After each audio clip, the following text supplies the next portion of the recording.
నమస్తే. AP liquor scam ఇష్యూలో జగన్ గారి పాత్ర ఎంత ఉండే అవకాశం ఉందంటారు?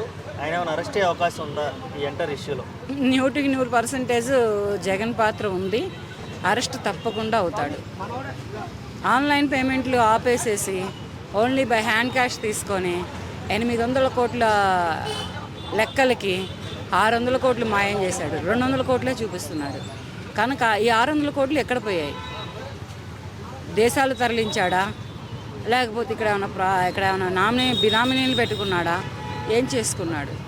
ఇవన్నీ సిఐడి వాళ్ళు ఎవరు ఉంటారు కదా, వాళ్ళు తగులుకుంటే సరైన థర్డ్ డిగ్రీని 30 ఏళ్ళ క్రితం డిగ్రీ మొదలుపెట్టారు.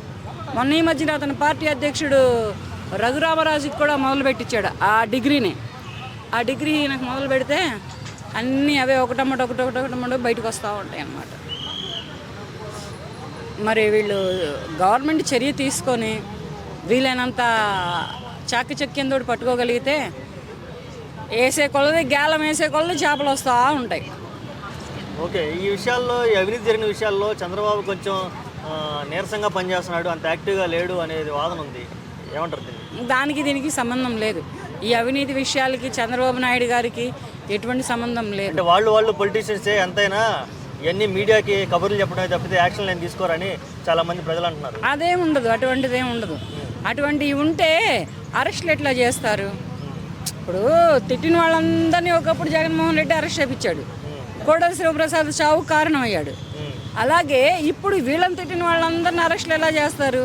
ఇక్కడ రాజకీయం ప్యాకెట్ బామర్దే. అలాగని ప్యాకెట్ని బామర్దిలో తేలాం, బామర్దిని ప్యాకెట్లో తీసుకెళ్ళలేం. ఇది కాదు, రాజకీయమే.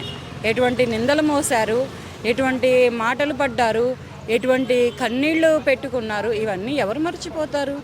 అవేమీ ఉండవు. రాజకీయం ఒకటి ఎప్పటికీ కాదు. సినిమా వాళ్ళు ఎప్పటికైనా ఒకటే అవుతారు, కానీ రాజకీయం ఎగ్స్ పార్టీ ఎన్ పార్టీ రెండు ఒకటి ఎప్పటికీ కావు. Okay, thank you.